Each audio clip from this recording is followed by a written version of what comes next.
Seguimos com o Espaço Online desta terça-feira, hoje conversando com a doutora Carolina Marson, dermatologista, membro da Sociedade Brasileira de Dermatologia e da Academia Americana de Dermatologia.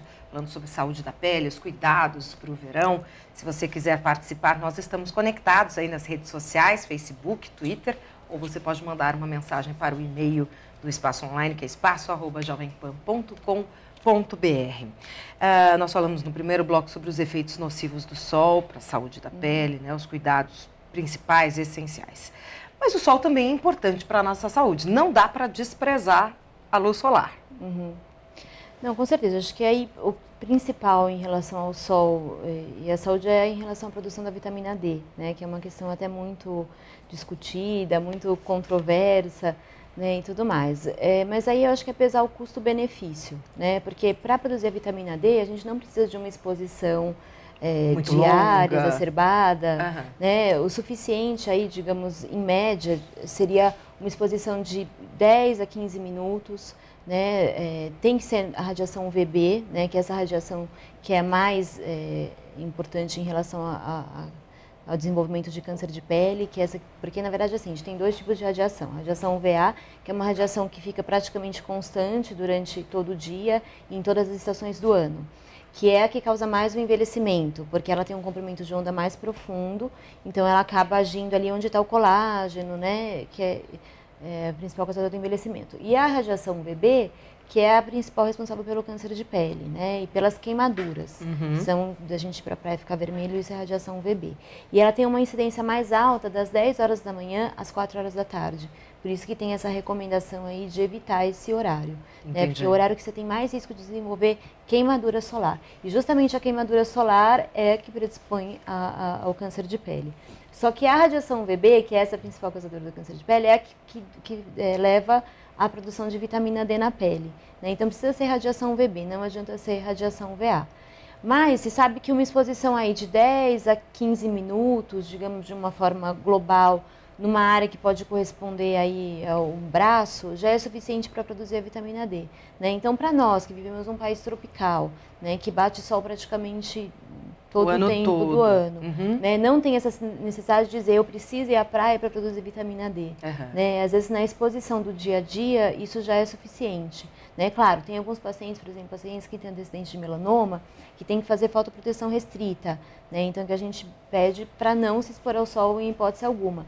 Nesses pacientes, eu acho até os pacientes que realmente não se expõem, que nem eu, por exemplo, que eu não me exponho, tem que fazer reposição por via oral, né? Porque, claro, a vitamina D baixa, ela desencadeia outros problemas, né? Então, acho que é importante as pessoas que realmente não tomam sol, seja por questões estéticas ou por questões aí de antecedentes de câncer de pele, tanto pessoal quanto familiar, acho que é importante sempre, assim, passar por uma avaliação do dermatologista, dosar a vitamina D para ver se há necessidade de fazer essa suplementação, né, porque muitas vezes há necessidade. Entendi. No caso das crianças, os médicos, os pediatras sempre recomendam, né, que tomem um banho de sol, mais ou menos nesse tempo, de 10, 15 minutinhos. Qual é o horário ideal e de que forma? Qual é a orientação, já que os efeitos são cumulativos, né? Sim, sim. Para criança, acho que é fundamental, sim, porque o uso de protetor solar ele é recomendado a partir dos 6 meses, né? Então, sempre tem que usar proteção solar. É claro, as mães não devem ir à praia com crianças nesse horário aí de risco de queimadura, né? Nem debaixo do guarda-sol?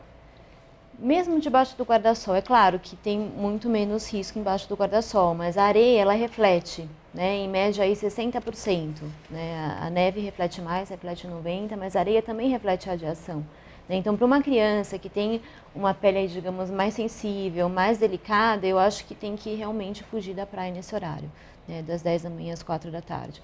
Sempre procurar esse horário aí antes das 10 da manhã ou após as 4 da tarde, sempre com proteção, reaplicando o protetor, né? Crianças às vezes é difícil porque eles ficam na água o tempo inteiro, e né? se Mas aí movimentando optar, para lá e para cá, né? se movimentando e brincando, e sua, e entra na água, mas aí eu acho que de repente optar por um protetor mais fácil, né, mais prático. Esses protetores em spray são, acho que, bacanas, porque facilitam para os pais aplicarem, né, a criança não reclama tanto, Eu acho que aí é isso, se não tiver como evitar esse horário, aí sim, ficar embaixo do guarda-sol, usar proteção, às vezes até tem algumas roupas com proteção solar hoje em dia, né, camiseta de manga comprida, sempre que criança, acho que é fundamental, porque justamente são essas queimaduras da infância que vão determinar o aumento do risco de câncer de pele. Né? Então, é muito mais risco de câncer de pele que você vá à praia e tenha uma vez por ano e se queime de fazer bolha, né, ficar vermelho, do que se você tomar sol todo dia e nunca queimar. Entendi. Então, acho que isso a longo prazo vai ser muito importante. A senhora falou que os índices de câncer de pele estão aumentados, enfim, isso chama muito atenção. Quer dizer, nós estamos colhendo os frutos que nós plantamos no passado, porque a nossa geração não era muito habituada a usar filtro solar, né? Quer dizer, hoje nós estamos sofrendo em função disso, dessa exposição excessiva? Então, eu acho que além de ter essa questão aí da exposição excessiva, desse culto do bronzeado, né? Até muita incidência, principalmente não, aqui no Brasil também, mas fora, de adolescentes que fazem bronzeamento artificial, isso aumenta muito o risco de câncer de pele e é totalmente proscrito, assim, a gente não contraindicado, de jeito nenhum bronzeamento artificial. De jeito nenhum, aumenta muito o risco de câncer de pele e fora o envelhecimento precoce que desencadeia, é uma coisa muito prejudicial. Né? Eu acho que também tem a questão de a gente acaba fazendo mais o diagnóstico hoje em dia, né? Porque fica mais atento a isso, acho que tem muito trabalho, então a gente acaba acompanhando os pacientes. Então, eu não sei se a questão, acho que tem aumento da incidência com certeza, principalmente por causa da questão que eu falei da radiação, que está cada vez mais intensa, né? Mas tem também o fato de você diagnosticar mais, né? Porque se procura mais, né, no paciente. Então, acho que tem essas duas coisas aí. Em relação ao melanoma, não, porque o melanoma, ele apesar de ser o mais agressivo, né, ele também está aumentando a incidência, mas ele é o menos frequente, ainda bem.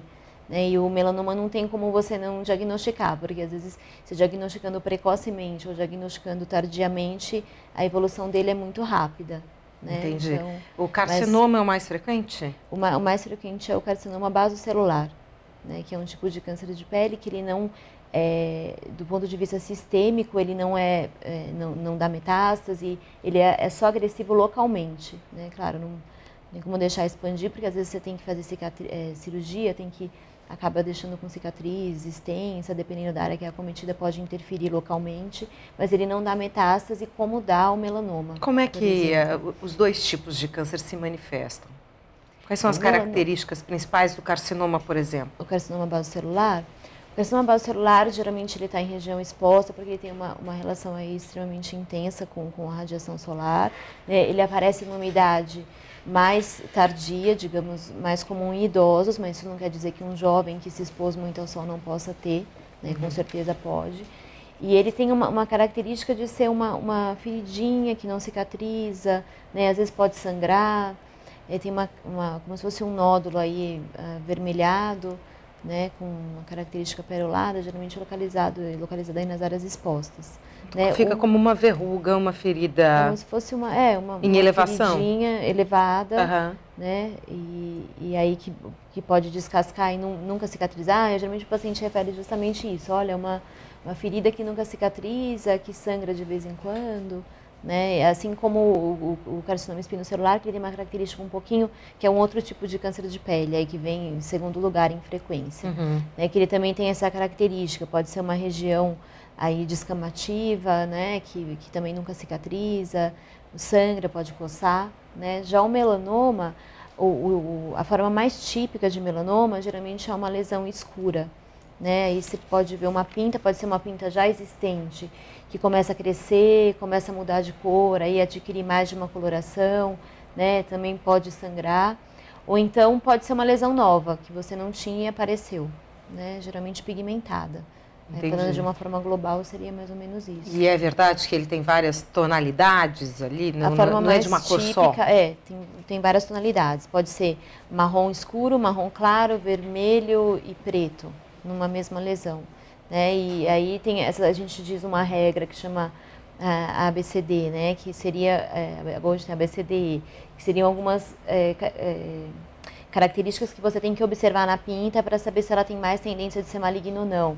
Então, em relação à simetria, então você tem que olhar, dividir ela em 4 partes e ver se as 4 partes são simétricas, parecidas. Né? Aí seria a favor, se elas são iguais, fala a favor de benignidade. Aí a B é a borda, então olhar se a borda for regular, redondinha, fala mais a favor de benignidade. Se ela for completamente regular, aí fala mais a favor de ser maligno, né? C é a cor, que é isso que eu falei, então se tem mais de 3 cores já chama atenção, né? Já fala mais a favor de malignidade. D em relação ao diâmetro, então se ela tem mais de 6 milímetros, então quanto maior a lesão e maior o risco. E em relação à evolução, então da maneira que ela se comporta, né? Se cresceu rápido, se sangrou, se já coçando, então aí fala a favor de ser maligna, dependendo do tipo de evolução da pinta. Entendi.